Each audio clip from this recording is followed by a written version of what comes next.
Hi everyone and welcome back to the Faculty of Management Speaker Series Livestream. You can ask our guest speaker questions by typing it in the comment section below and I'll pull it up on the screen at the end of the session. Today, Peter Harrington, founder and Chief Executive Officer of Venture Simulations Ltd, is joining us all the way from the UK. Serial entrepreneur Peter has been creating and growing companies since graduation in York in 1989. Over 3 decades, he has employed over 1,000 people and created and built businesses in the fields of research, marketing, design, print, consultancy, and education technology. Back in 2005, Peter founded Venture Simulations with his brother Paul. This company develops and supplies the award-winning SimVenture business simulation learning solutions to education and corporate clients in over 40 countries. Peter also provides support as an entrepreneur in residence at London South Bank University and the London School of Economics. He also publishes the Startup Survival podcast, and I'm going to leave the links in the comments, as well as the blog The Hitchhiker's Guide to Entrepreneurship. Let's give a warm welcome to Peter. Hi Peter, welcome to Hi, the Andy. Faculty of Management Speaker Series Online, and thank you for joining us today. Thank you very much for that introduction, Andy. That was very kind of you. Thank you. So Peter, you've been an entrepreneur since you graduated, and that was over 30 years ago. Why did you choose to become an entrepreneur, and why did you remain one for so many years? Well, back in 1989, which, as you say, is 30 plus years ago, we were in a recession then, not like now.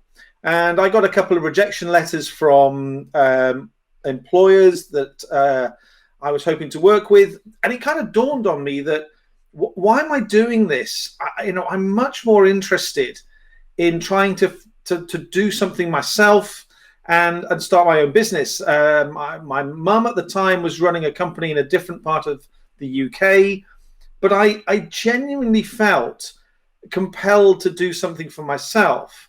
And if I'm honest, I didn't think it through that much, but it felt right. And there's a real sense of taking on an uncertain world. And that's what I did and managed to make it through.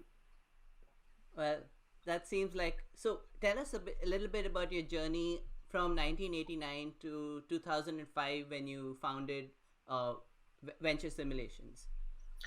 Okay, so for the first 2 years of the first business, QA research, I was on my own. And to be honest, it was a bit like doing an apprenticeship. So very low amount of sales, lots of proposals. I was running a business that was providing research and marketing and print and design, advice and support. I was 23 years old when I started. A lot of running around in circles, actually really learning the trade of trying to run a business and, learning the hard way as well. The first month, suddenly realizing at the end, I'm not quite sure I've got enough money to pay myself at all. My first product, what a disaster that was. Again, completely the wrong mindset. I will print this product and then I'll try and sell it. Something called the Caravanner's Planner. Gosh, that was a real inspiration. Anyway, of course, that bombed too. I printed 1,000 of these little booklets and sold about 38. So lost loads of money. I made really, really bad mistakes. And the fundamental mistake was that I was really product focused. And the real lesson I want to drive home in this meeting today, this presentation, is the importance of being market focused and understanding your customers. But the business did manage to hold together. First employee came along after a couple of years. He was great. And one of the key things was we were good at selling. And we were able to build the business. And the third employee, fourth employee came along, and we went from turning over £36,000, which is about $50,000 by the end of year 2. And I think by the end of year 7, we hit $1 million. And the business grew and more people came on board and we got traction and clients liked what we did. And I learned, really important lessons there about how a business scales, how you treat people, and how you treat customers as well, and the importance of selling and knowing how to sell well. Lots of interesting points there, Peter. Why did you come up with SimVenture? What was the driving force behind that? That's a great question. So one of the things you experience when you're in the entrepreneurial world is you see a lot of failure. So you see a lot of other businesses coming and going, talking to people who really see you as a friend, someone that they can share and confide in about why their business isn't working. And it staggered me when I got to 1999, so I'd been in business 10 years, that the failure rates were just horrendous still in the UK. I think it was like 70%. And when I was asked to be a chair in another organization that delivered training, I asked them, how do they deliver it? And they said, well, we do it exactly the same way as when you started, Peter. And I thought, how can this be the case? Why are you training people in the same way if 70% of people are failing? And the idea for SimVenture was based on what I saw in high quality industries like aviation, health, and military, where they use simulators in a risk environment training so that people could learn important lessons without fear of getting injured or hurt or even dying. Now, okay, that's not going to happen in a startup, but it's still a risk pursuit. So the idea came looking at the amount of failure that a simulation allowing people to practice key skills and before they had to do it for real was seeded about 99-2000. And there then followed a lot of market research and customer discovery before any product saw light of day. Wow. So what exactly is SimVenture? Is it a product? Is it a software? And who are your clients and how do your products reach your customers? Okay, so there's three products, and by the way, if anyone out there wants to follow what we're doing, the @SimVenture Tribe on Instagram or Facebook, you can find out a lot more about what we're doing. And in fact, I think there's some free SimVenture Evolution product going at the moment as well. But the first product we developed was SimVenture Classic, which is offline software, run a business for up to 3 simulated years, and experience how everything connects. A lot of people go into business and they might be a marketing specialist, or they may have graduated with a finance qualification. But what this teaches you is how everything connects and works. And also, you've got to make decisions. You've got to act. And critically, probably one of the key reasons why these have all been successful is that we insist in all our design work that it's got to be authentic. So the simulation isn't monopoly. This is how it is. And we seek to be as authentic as possible. And in running SimVenture Classic, you experience what it's like to try and get a business off the ground. And if you don't do your research, and if you don't understand your competitors and use that information to price and promote and inform key decisions, then you just do not get your business off the ground. And you learn by doing in an enjoyable, engaging way.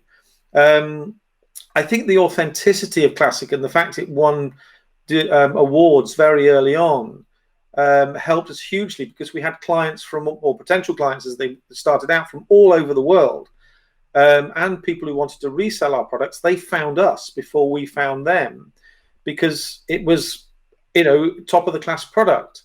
And the reason why it was better than competitors is because they made the mistake of designing products which aren't authentic, and they're more like monopoly. When people want to really learn something rather than just play a game, because they link the use of SimVenture products to moving on with their own education and indeed their own employment. So do your products potentially save a lot of money for your clients who sort of go through the simulation? We've never done a formal study, or a formal study hasn't ever been done about saving time. A lot of academic studies have been done. I think one of the big challenges that budding entrepreneurs face, and I had this, is that we have the wrong mindset. We've actually got to unlearn things.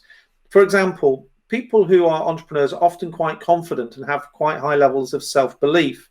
but that confidence and self-belief gets in the way of how you need to think, which is you've got to be curious, you've got to listen, you've got to adapt and change. And because bottom line is, unless you tune into what your market wants and then you develop something and price it and promote it accordingly, the market's ruthless. It will not buy what you have. And so many entrepreneurs go, but I've got something that's unique. Oh, but I'm different. And I've heard that now, I don't know, 1,000 times, probably more since I started. And I probably said it myself. And for anyone listening, genuinely, it's nonsense. And if you want to quote back to me, Mark Zuckerberg and Facebook, yes, okay, there may be 1 in 10 million ideas that do scrape through because of that notion. But the vast majority fall flat on their face and have to start over. And this is very much, what I'm talking about is at the heart of what I say in the Startup Survival podcast. Okay. And you got clients in over 40 countries. How did you expand to so many countries? You mentioned that many of them reached out to you, but what was your strategy to get to so many locations? Well, the wonderful thing about technology is that if we had a business that made chairs, you have to export chairs. There's all kinds of paperwork and costs and tax, etc., and hassle if you've got a physical product for export. But the great thing about technology is that it crosses borders very, very easily. And in fact, it stays on our servers for the online products. And also, they have great gross margins. In other words, once you've built it and you've spent all that money, and Evolution, for example, costs £2 million, which is about $2.5 million, is that once you've made it, you can sell it. There's very high gross margins. In other words, there's very little cost attached to the sale. And therefore, this attracts people who want to be what we call partner agents or resellers or distributors. And a story here. We just won our first award in London at what's called the BET Award, which is the biggest teaching technology event in the world. And suddenly, in 2009, a whole posse of Mexicans arrived and stood in front of us with Abraham, the father figure, right at the front, and they were all behind him. And we're like, oh my goodness, what's going on here? Are we about to be accosted? And Abraham said, we've come all the way from Mexico. We know about SimVenture Classic. It is a brilliant product. We want to be your reseller in Mexico. And we're like, right. And we want you to come over and train us all how to use it so that we can sell it, etc. And none of us really believed him because we thought, really? But it was true. And Simuladoras Online has gone on to be our biggest partner agent and reseller and represent us now through Mexico, South America. They've translated products and they've done extremely well with us because they took the entrepreneurial initiative. And that's the same the world over. And I talk to a lot of our partner agents on a daily basis because we can. The wonder of online, this kind of communication makes it so easy. And of course, they're able to demonstrate our products online too.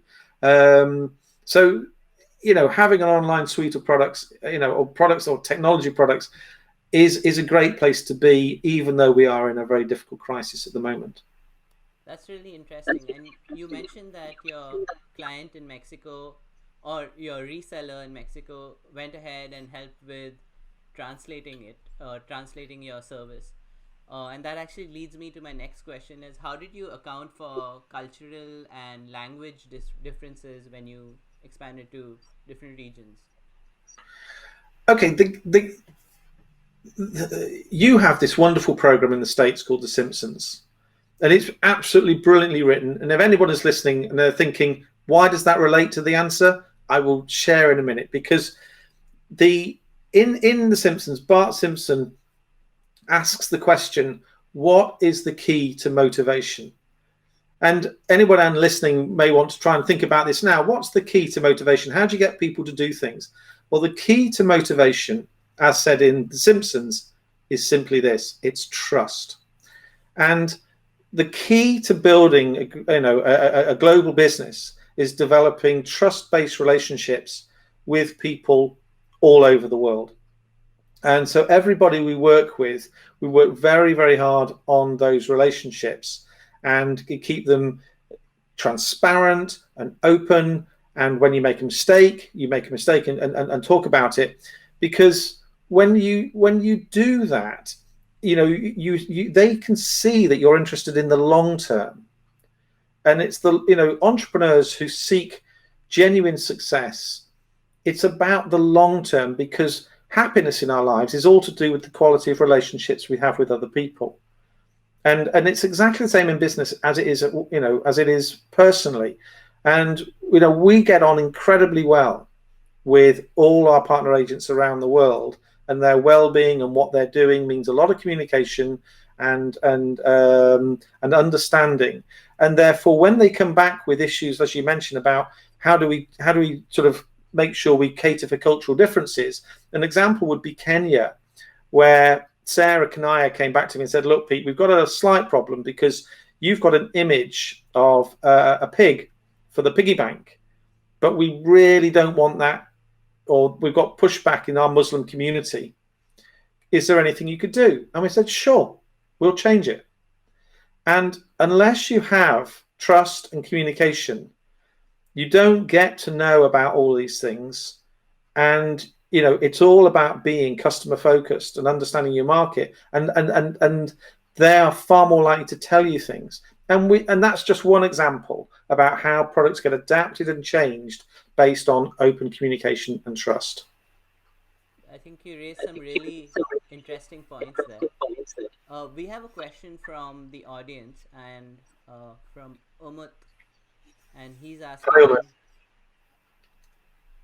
when you decided to transition into your venture, did you already have any concentration in entrepreneurship in school?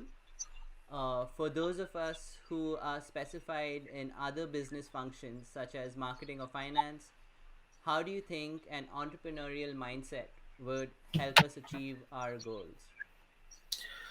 Well, Umut, first of all, thank you very much for the there's several points you raise in there. So if we can keep Umut's text on screen. First of all, everybody can be an entrepreneur. It's not a label designed for a certain group of people. And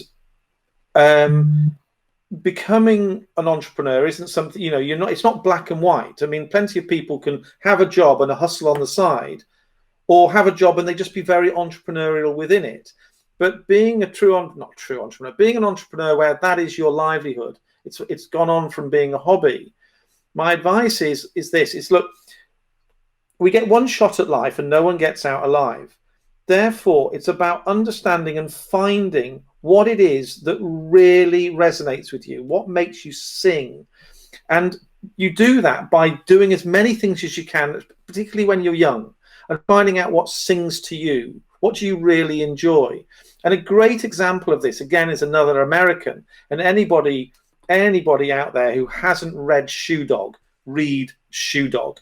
And the best way to answer this is that Shoe Dog is a man who is a runner. So he's a runner, and he's been to university, and he comes back, but he loves running, and he loves running shoes. And he loves running shoes so much that he goes and finds the best running shoes in Japan, imports them and sells them, and gets into all kinds of desperate trouble. And the business should never have survived, and tax bills, banks bailing out on them, not bailing out on them, banks leaving them. But anyway, this is all about Phil Knight, and Phil Knight is the man behind Nike. The point is Phil Knight never saw himself as an entrepreneur, but he loved running shoes because he did lots of running. And he wanted to go and get these shoes from Japan. So do things and read stuff. Have I answered Umut's question in full there, Nandi, or is there anything else in there that I should? Well, I think you did. Because at UNB we have, at the Faculty of Management, we offer a concentration in entrepreneurship. So there's a question as to, do I need to study entrepreneurship, or can I go through it and learn on the way? Yeah.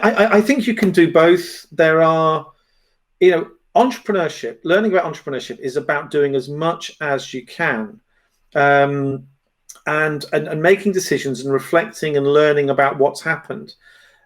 The person you are is also important. I mean, I did lots and lots of hitchhiking, and I realized later in life that hitchhiking was giving me clues and codes that this was the career I wanted to follow.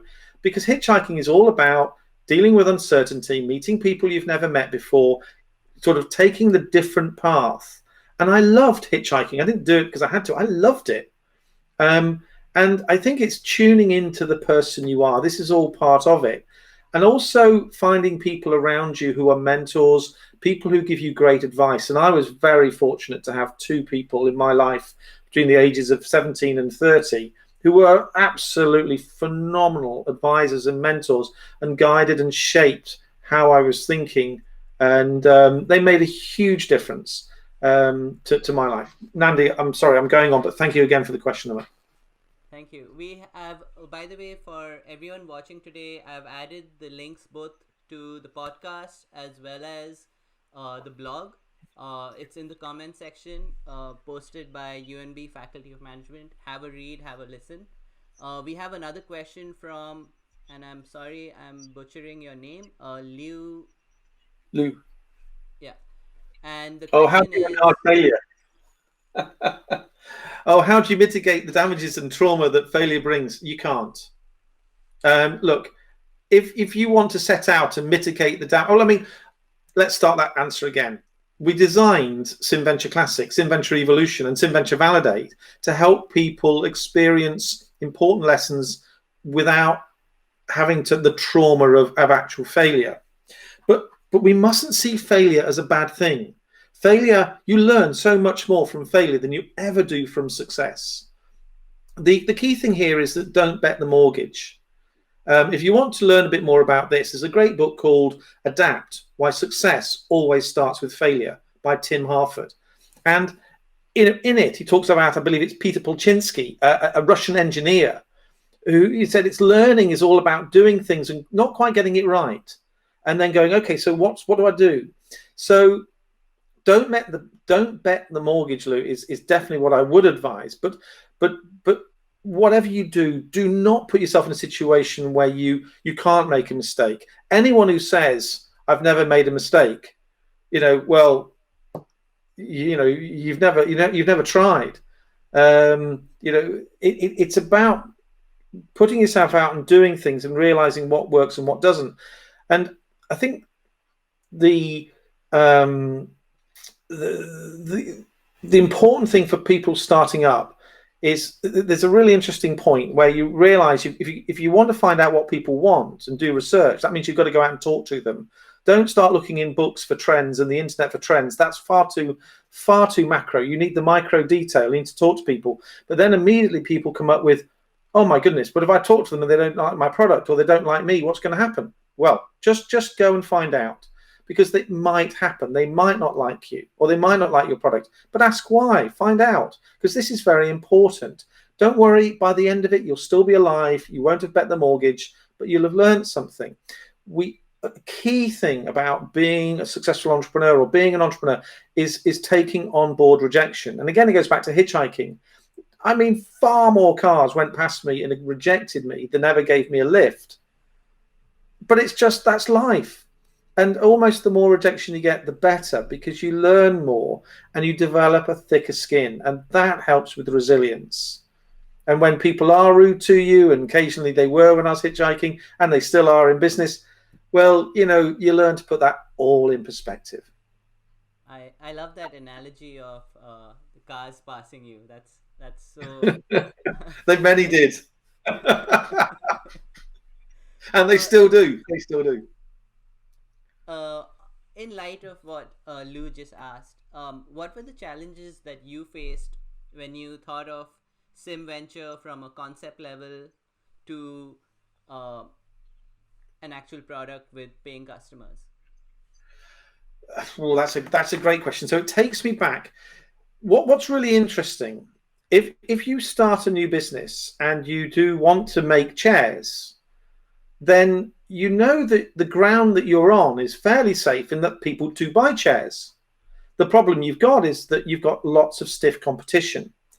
But if you want to start a business in, say, technology, and you want to be going into a space where that hasn't really been inhabited before, and you know that you're slightly disrupting, or you're disrupting a market sector, then what you come up against, and the thing that really surprises you, is people who you thought might be customers basically not understanding what you're saying, or saying, no, what we've got, traditional teaching, is perfectly okay. Or because I would go to meetings in 2002, 2003 with the people who were responsible for funding the training which was delivering these horrendous failure rates, and they would look at me blankly, and it's sort of as if to say, I don't really know why you're here with these products. We've got training courses and they deliver to the people, you know, but these were bureaucrats, these were administrators. They weren't people who had a sense of how technology could enhance what they were doing. And unfortunately, you know, still, even now, 2020, there are a lot of people who want to play it safe with teaching and training. And yet, interestingly, the consumer market, the students themselves, are far more geared up for learning using high quality technology. But we never expected to find so many people who just didn't think like us. But part of the problem is that when you've been an entrepreneur for so long and you've seen this problem and understood it, then there aren't that many of you who see the world in the same way. That's why, you know, we really had to invest a lot of time in the market research and building prototypes and testing it and seeing reactions. We have a follow-up question from Lou. Are all entrepreneurs good risk takers, or are you personally? And what kind of risks are worth it or not worth it? Well, okay, that's another great question. So again, refer back to Tim Harford's book about Peter Palczynski. You know, not all entrepreneurs are good risk takers. The thing about being a really sound professional entrepreneur is that you want to be making informed decisions. And that's what it promotes in SimVenture. It's about, look, if you don't make informed decisions, in other words, you're guessing. And a really good example of this is people who decide, oh, we haven't sold so much last month, or haven't sold anything at all, I'll put an advert on Facebook. Why? Have you any evidence at all that people will see what you've got? Have you any evidence that they've actually got the money to buy? And so people, you know, entrepreneurs who guess often fail. The best entrepreneurs, as I said, constantly are curious about their market. They find out what people want and then they provide it. Now, what kind of risks are worth it? Or, you know, the key thing here is link risk to passion. So it gets tough pretty quickly once you actually start up and you're fully committed. It gets tough because it gets lonely. You can run out of money. People do unexpected things. And you need to spend money when you didn't realize you'd need to spend money. But if you are passionate about what you're doing, if it is absolutely Phil Knight running shoes territory, then that risk is worth taking. But if you're doing something and you know your heart's not in it, and then you're going to take a risk, then I would question whether it's worth taking. So, as I said, doing something, finding out what really, really matters to you, and you know, you will take more risks, but manage them and make informed decisions. Thank you, Luke. We have a similar question from an MBA student, Dhruv, and he's talking about higher the risk, higher the profit. Is that the mindset that entrepreneurship is looking for when you're taking risks at every step? I think, see, this is kind of textbook stuff. You know, it's like we'll give you a situation from a large business that's been going some time and had a decision to make. Higher the risk, the higher the profit. To be honest with you, when you're starting up, everything's pretty micro, and everything is, there are so many unknowns that everything is uncertain, and there is a difference between uncertainty and risk. And right now, for example, in the middle of this pandemic, I wouldn't be saying to anyone to go and take any major risk decision because the world is so uncertain. You don't know what's going to happen. However, once you've got your business going, so we've got ours to a point now where, we are in many countries, we have an established network. Take a risk for us would be to take on a new product into our, we've got 3, so we take on a 4th one. Now we're prepared to take that risk and it will increase our profits, but we've got to find the right product and we will assess it very carefully, run it through all kinds of tests, because if we are going to run with it, it'll cost us a huge amount of money and time to put it with the rest of the family and promote it and share it and distribute it internationally. So the sort of the relationship between profit and risk, it is something out of textbooks. The best thing to do is to put yourself in a situation for yourself where that's happening and realize how at a micro level it's just different. And I can't say any more than that because the specifics of each situation changes it. Yeah. Thank you for sharing that, Peter. We have another question from Marshad, but Marshad, I'm going to pull up your question just in a minute because I have a follow-up question about the pandemic. You mentioned if you were to introduce another product, you would vet it really carefully because of the pandemic. But because you have a software company, and you mentioned earlier in our previous conversation before the interview that most of your team does work remotely anyway. So has the pandemic made your product more attractive?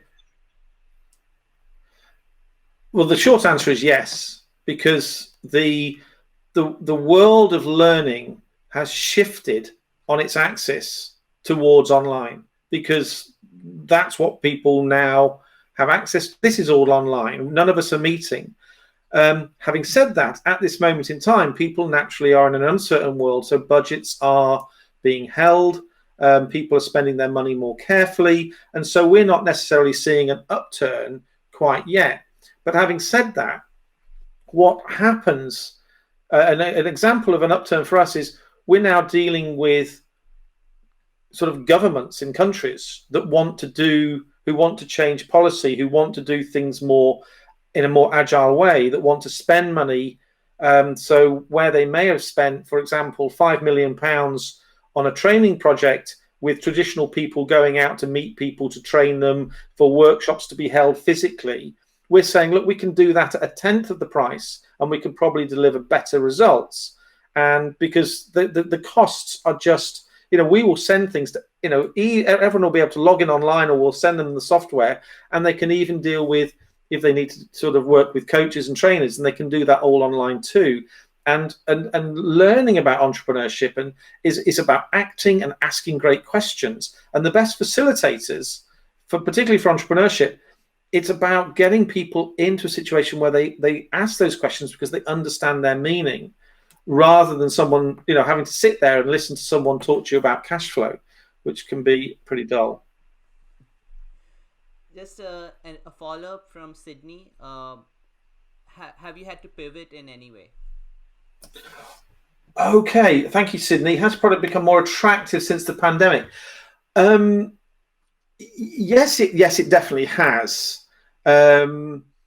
So we are currently, I wouldn't say we've had to pivot. We haven't had to pivot, but we've now got people from countries where we haven't done so much work, like so Vietnam, for example, where they want evolution in Vietnam, but they want it in Vietnamese. So there's a mini pivot.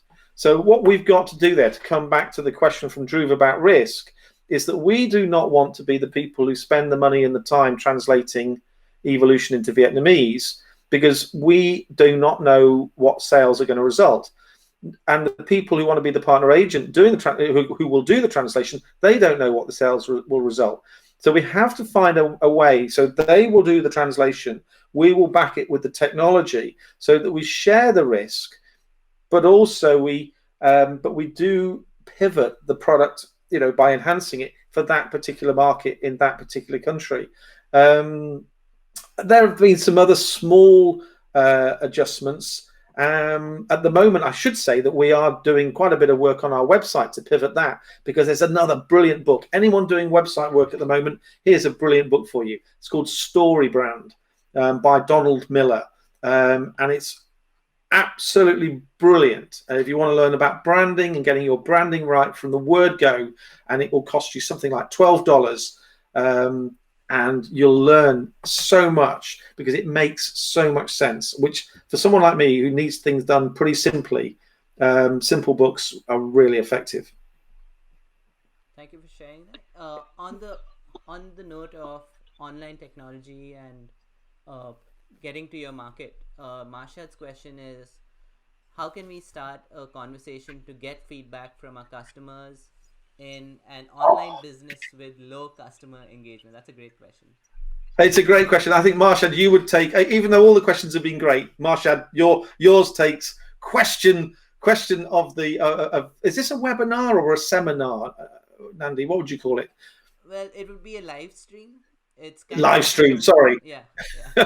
So anyway, Marshad has taken question of the live stream so far. So the answer, Marshad, is brilliant. So the answer here goes to Kansas. And why? Because there's a fabulous woman in Kansas called Diana Kanda. And Diana Kanda wrote the book All in Startup. Now, the great thing about All in Startup, it's a novel. All right. So there's no having deep theory, dull stuff. It all appeals to the autopilot brain. And in that book, it answers everything that you need to know. It gives you all the questions you need to have a conversation and to get feedback from potential customers, and so that you engage them. It is a brilliant book, and Diana Kanda is a wonderful woman who I want to shout out for, because she's just had her third child. Wow. But buy the book. Honestly, that is the best recommendation. I mean, I'm probably rubbish, but she's brilliant.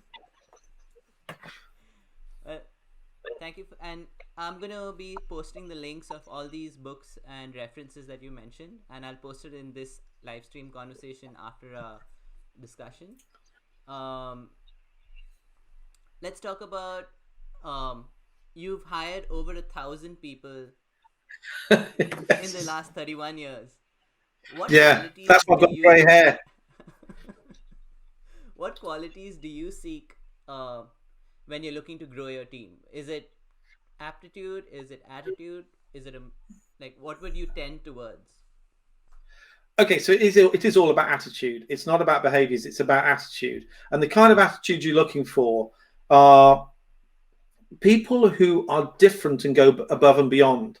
So typically you might get, from a perspective, someone who's interested in maybe work or an internship, and they send you a standard email. And then you reply and you say, maybe not now or whatever, and you never hear from them again. But the best candidates will understand that they don't want to send lots of information. They'll send a little bit, can I send you something? And then they send something, and then they say, look, could I just have a chat or whatever? And they're just different in the way that they go about promoting, marketing, selling themselves. But when it comes to hiring great people, what you're looking for is first of all, people you like, but also is what are their values, and what's their approach to getting on with people, because ultimately everyone's got to work in a team. And one of the hardest roles when you're looking to recruit, and people will find this, is people for business development and selling, because unfortunately you get lots of people who will tell you that they are absolutely brilliant, and unfortunately they're absolutely hopeless, because business development and selling require real deep skills. Unfortunately, it's one of those professions like real estate people get into with minimal qualifications. So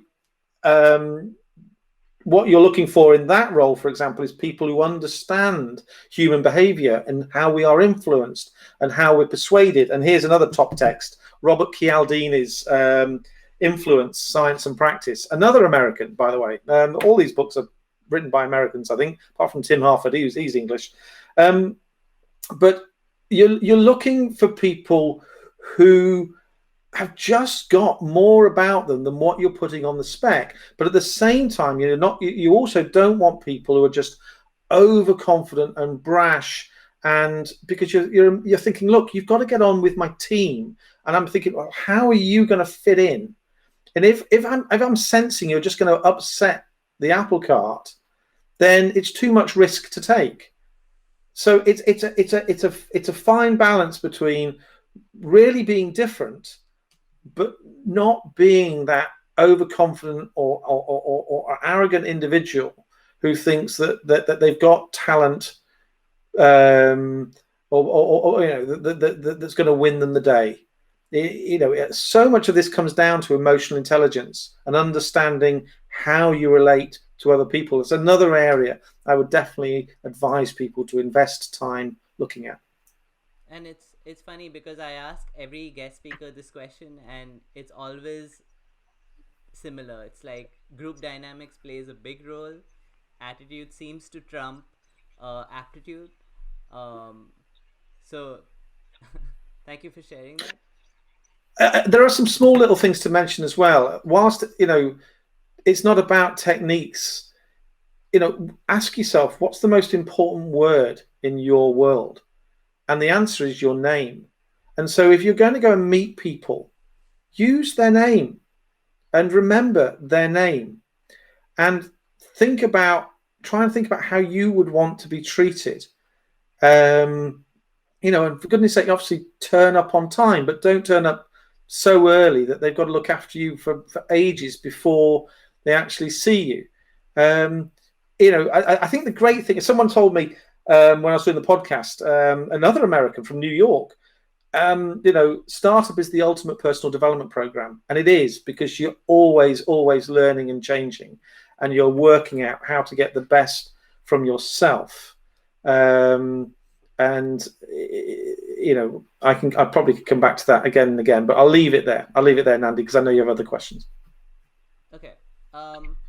Back to the pandemic, and there's been a lot of apprehension, anxiety, sometimes depression that's come with the pandemic. And what advice would you have for students who are looking to be entrepreneurs in this new normal, if you could?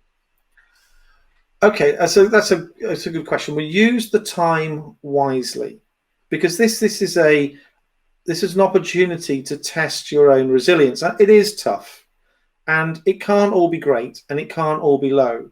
Therefore, you do get the lows. In episode 1 of the podcast, it's about mindset, and episode 2 is about resilience. And we talk about and interview people who give guidance on this. But I think a couple of things I'll take away. One is, take your time. There is no major rush. And in fact, if I look back now, if I hadn't have run around in circles so much in my first 3 years, I'd have got where I wanted to be much more quickly. The second one is just tune into yourself, and be more present, and be more mindful about what's going on in your own world. But I also think, as I've referenced a lot of books and texts in this, that one of my mentors, who I referenced earlier, said to me, Pete, read. Otherwise, your mind will become like a stagnant pond. And it's absolutely true. And it's not. And in those days, we didn't have podcasts and TED, so you've got the advantage of listening and watching as well as reading. But absorb information and understand that it takes time to get a full picture of it all. And if you can, there's a 2010 California TED presentation by Sir Ken Robinson, where he talks about education needing a revolution. But in it, he talks about talent not lying around. You can't just pick up talent. You have to work at it. You have to mine it to understand yourself and create something. So use this time to develop your talents, because your brain is in exactly the right place. You're at the right age to learn and acquire skills and understand and learn them. Believe me, by the time you get to my ripe old age, you're taking information and you think you've got it, and a second later you can't remember what's just been said. So treasure the fact that doesn't happen to you at 21, 22, etc. Because when you're my age at 28, it does. That was a joke. So would you say that it's better to be cautious now, or is it a good time for starting new ventures? I think the world has a huge range of problems, social issues to do with climate, pollution, immigration, and these all need to be addressed. So I'm not just talking about for-profit entrepreneurs. You know, social entrepreneurs have a massive role to play, and there are huge problems to work on. And there are groups out there and tribes out there and organizations out there who are looking for people who are listening to this live stream to join them, to be part of them. So now's the time to look and reach out and find and discover and learn. I think now isn't the time to be spending huge amounts of money and taking big leaps and big risks. But just because you may be experiencing lockdown or there aren't the opportunities, using the time wisely now so that you become a different person by knowing more and understanding more about the entrepreneurial world will pay huge dividends down the track. Okay. A lot of entrepreneurs talk about lifelong learning and staying connected with education. Do you ever plan to go back to school? I know that you're a entrepreneur in residence for London South Bank University and London School of Economics. So, do you plan to go back to school? Well, it's interesting because it took me about, I think I was 31, so it took 8 years of self-employment, but 31 years of life to work out, why am I here? Why am I on planet Earth? And I put it into as few words as possible. And the thing that makes me sing is that I love developing the talent that other people have.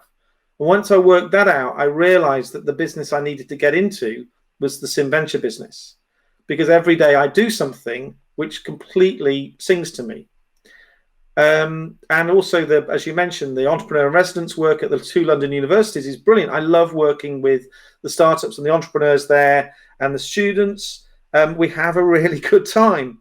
As for me, funny enough, I mentioned to my wife the other day, you know what, maybe when this is all over, because I love words. I genuinely love words, and I love creative writing and poetry, and I might go and do a master's in creative writing and poetry at a university here in the UK. So I may be the oldest student on the course, who knows? But that's definitely on the longer horizon. That's nice to hear. And if you do, you should share your poems and your writing with us. I'm sure we'd all look forward to it. No, That actually that brings me an end to my questions. We actually have another question from Lou again. Talking talking about passions, you probably have a passion that has a very narrow market niche, or even is eccentric. In this situation, should you or entrepreneurs change themselves or help the world change itself? It's kind of a philosophical question. I think that once, I think everybody has the chance to make a difference, and entrepreneurs become entrepreneurs because they want to make change happen. The notion that you become an entrepreneur because you want to make a lot of money really is a very dated idea.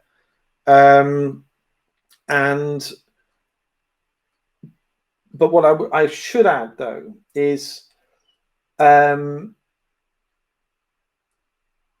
I, again from another mentor, said to me, Pete, when you make your money, give it away.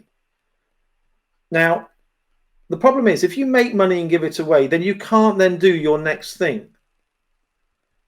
But when you become passionate about something, if you really make something happen and you then sell something and it really does make a lot of money, then you're in a position to give it away and be involved in responsible philanthropy.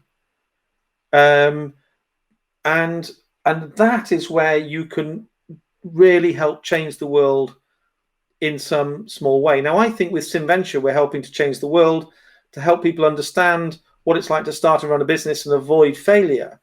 But I have all sorts of other ideas that should this all, eventually close and we sell the company or whatever, that there's absolutely, there's no way I'm going to sort of get fat and rich. It's about then looking for responsible projects to support and responsible social entrepreneurs to support who are doing great things. And I think every entrepreneur should be thinking in some way like that, because capitalism can't survive on selfish people.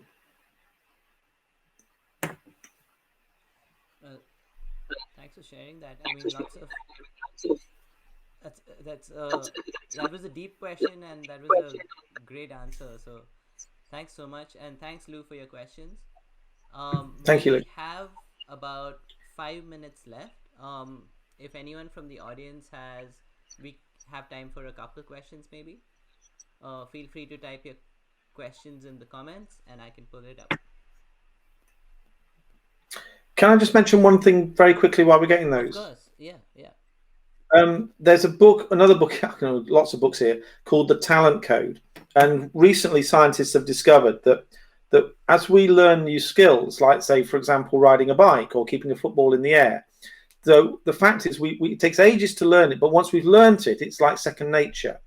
And the reason for this is because our nerve fibers in our brains develop something called myelin. And it's like a sheath that protects memory from being lost. And myelin's very, very powerful.